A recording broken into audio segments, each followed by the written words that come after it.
L'actualité sportive au cœur de l'Afrique, c'est sur Stade Afrique. Bienvenue à tous dans votre grand JT des sports. On commence par les titres de cette édition. Football, une grande conférence de presse est tenue à la FECAFOOT lundi soir à Yaoundé. Notre correspondant sur place y était, extrait dans ce journal. Nous vous dévoilerons avec la collaboration d'AfriqueFoot.com les 11 joueurs africains qui constituent l'équipe type du week-end et vous verrez qu'il y a quelques surprises cette semaine. Au programme également du basketball avec la victoire des Charlotte Hornets face aux Chicago Bulls dans la nuit de lundi à mardi. Nous reviendrons également sur le marathon de Lagos qui s'est tenu ce week-end et un mot sur les Jeux Olympiques de Rio où pour la première fois depuis 1980, le Kenya pourrait finalement ne pas participer. On ouvre ce journal avec du football et nous prenons la direction du Cameroun. Les Lions indomptables jouent un match amical le 30 mai prochain contre l'équipe de France. Le match se disputera au stade de la Beaujoire à Nantes. C'est l'une des informations communiquées à la presse lundi après-midi par le président de la Fédération camerounaise de football. Tombi Aroko Sidiki a donné une conférence de presse au siège de la FECAFOOT à Yaoundé en présence de nos correspondants sur place, Jean-Marie Nkoussa et Nicolas Essama. Notre sélection nationale Fagnon, les Lions indomptables du Cameroun et l'équipe de France de football communément appelée les Bleus se rencontreront pour la troisième fois dans l'histoire de leur existence, le 30 mai 2016, à Nantes, au stade La Beaujoire.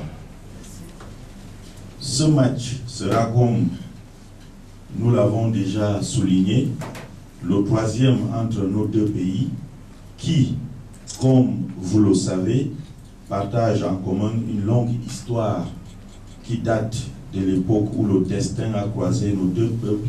La France, comme on l'a dit d'ailleurs, je l'ai dit tout à l'heure dans le mot, c'est le pays le plus proche, c'est le pays avec lequel nous partageons la même histoire, déjà la langue.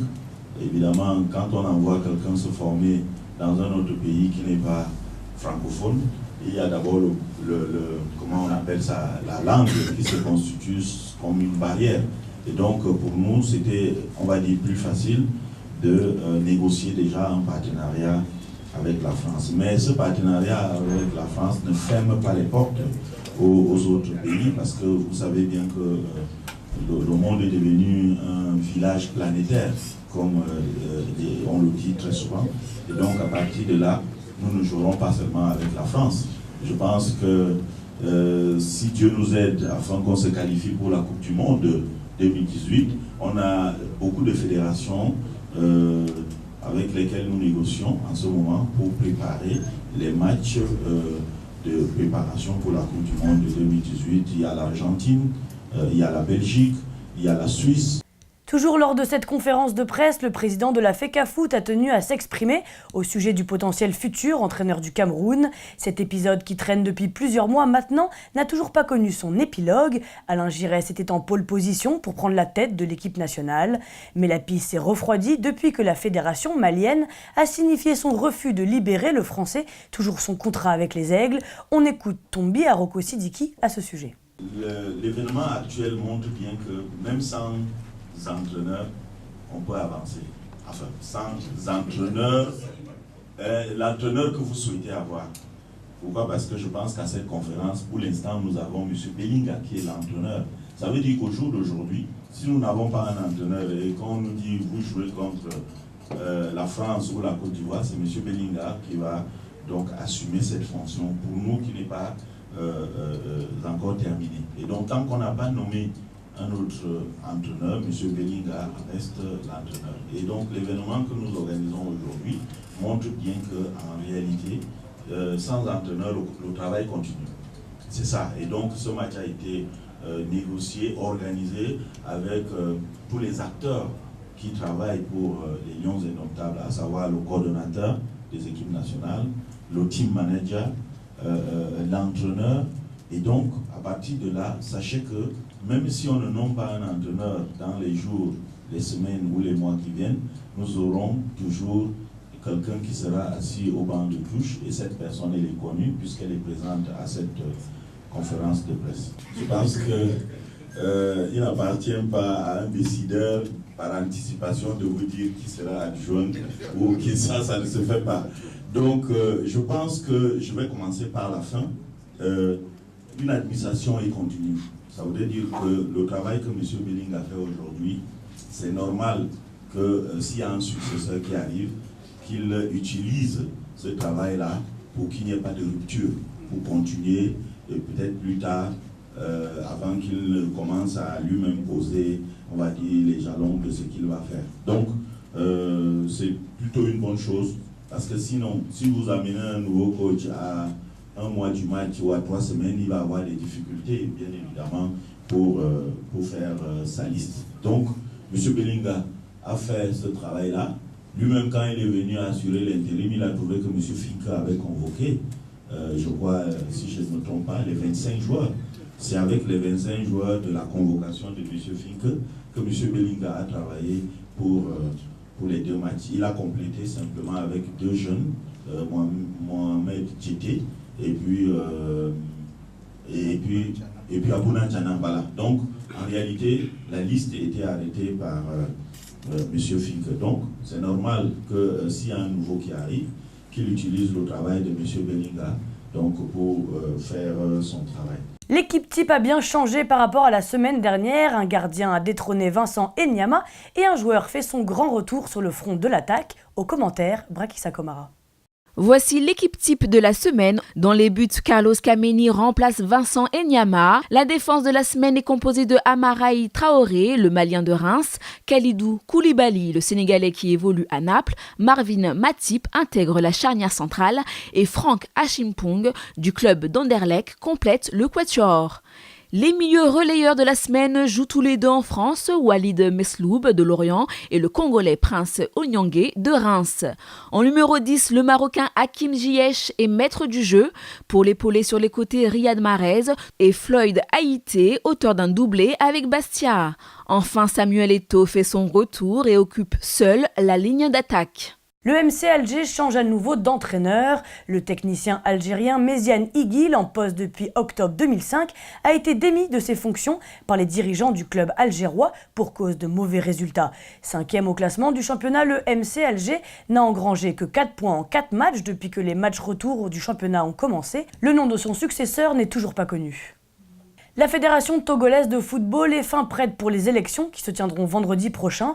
Un point sur l'avancée de ce dossier avec Ismaël Karim.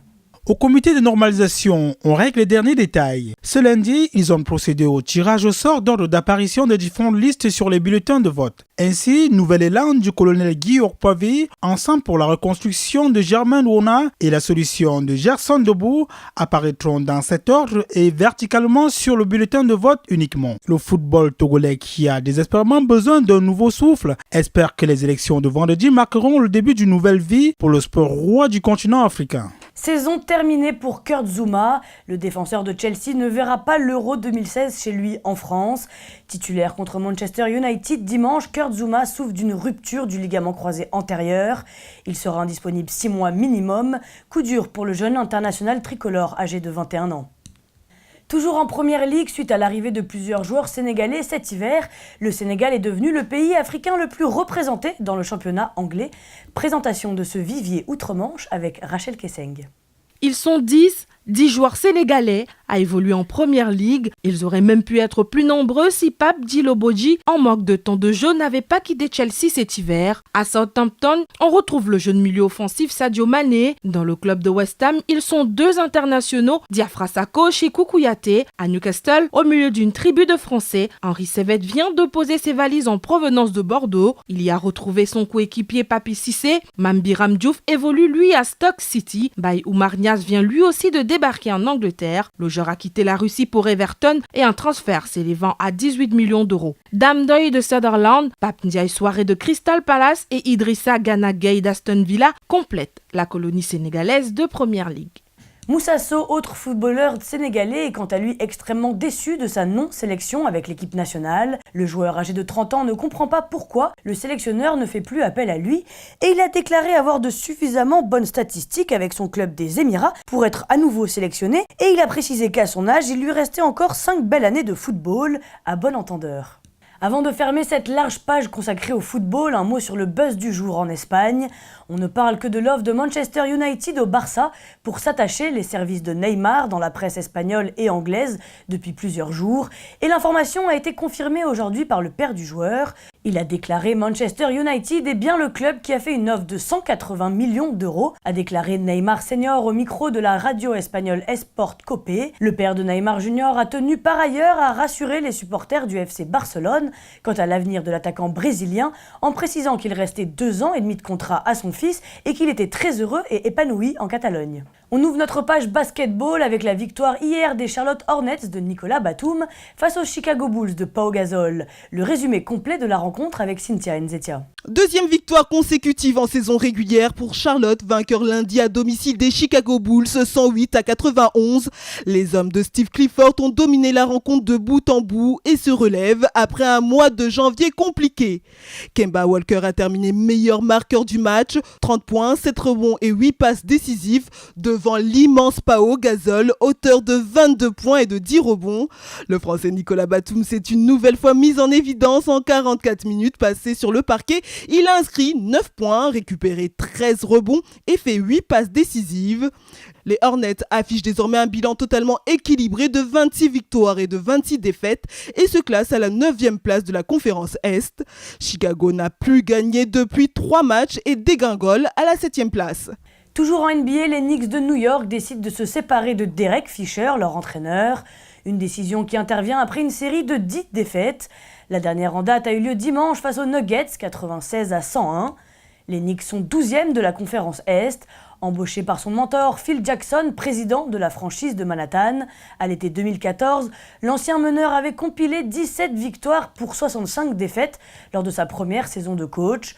En attendant un nouvel entraîneur, c'est Kurt Rambis qui assurera l'intérim. Les Knicks décident de se séparer de Derek Fisher, leur entraîneur, une décision qui intervient après une succession de défaites. La dernière a eu lieu dimanche face aux Nuggets, 96-101, et 9 défaites consécutives lors de leurs 10 derniers matchs. Embauché par son mentor Phil Jackson, président de la franchise de Manhattan à l'été 2014, l'ancien meneur avait compilé 17 victoires pour 65 défaites lors de sa première saison de coach. Après un bon début de formation, les Knicks, 23 victoires et 31 défaites, sont redescendus à la 12e place de la conférence Est. En attendant, c'est Kurt Rambis qui assurera l'intérim.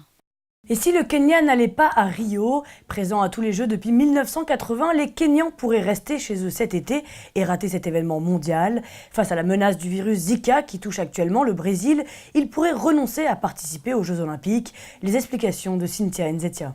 Le pays d'Afrique de l'Est, figure mondiale de l'athlétisme qui a récolté 11 médailles au dernier JO de Londres en 2012, se pose la question de sa présence à Rio de Janeiro du 5 au 21 août prochain. La raison, l'épidémie du virus Zika qui touche actuellement le pays. Ce virus transmis par des moustiques a déjà touché 1,5 million de personnes au Brésil. Le 1er février dernier, l'Organisation mondiale de la santé a décrété que l'épidémie constitue une urgence de santé publique de portée mondiale. Le Kenya ne veut pas voir certains membres de cette délégation s'ajouter à la liste déjà trop longue des malades. Les Jeux de Rio seraient alors privés de certains des meilleurs athlètes internationaux, en particulier sur les épreuves de demi-fond et de fond lors des mondiaux d'athlétisme de Pékin en 2015. Le Kenya avait ainsi terminé en tête du tableau des médailles avec 16 athlètes couronnés, dont 7 en or. La première édition du marathon de Lagos a vu la consécration du Kenya et de l'Éthiopie ce week-end. Retour sur l'événement avec Brakissa Komara. La première édition du marathon de Lagos a vu la consécration du Kenya et de l'Éthiopie. Sur la ligne de départ, c'était pas moins de 20 000 participants qui avaient pris part à cette première édition. Chez les hommes, le Kenyan Abraham Kiptum s'est imposé, tandis que Ali Makayo a remporté la course dames. Kiptum a terminé les 42 km et demi en 2h16 minutes et 19 secondes, devant son compatriote OSA Kip Kumboy avec 2h16 minutes et 34 secondes. L'Éthiopien Tolosa Debebe complète le podium en 2h16 minutes 40 secondes. Chez les femmes, c'est donc l'Afrique de l'Est qui a une fois de plus balayé les planches avec l'Éthiopienne Halima Hussein. Elle a gagné la course avec un record de 2h38 minutes et 36 secondes. Elle devance la Kenyane Alice Timbilil, arrivée en 2h38 minutes 49 secondes. Et une autre Éthiopienne, Aberash Feyase, termine 3e. Les vainqueurs dans les deux catégories ont empoché la somme de $50 000 chacun. Enfin, un mot de cyclisme, les pays du Golfe sont de plus en plus nombreux à accueillir les cyclistes chaque année, avec des plateaux de plus en plus relevés. Après le Tour de Dubaï, c'est le Tour du Qatar qui a débuté lundi. Retour sur cette première journée avec Rachel Kesseng. Lundi, les coureurs ont pris le départ de la 15e édition du Tour du Qatar. Géographiquement sans relief, la course qatarienne attire deux types de coureurs. D'un côté, les sprinteurs qui apprécient les routes plates du pays.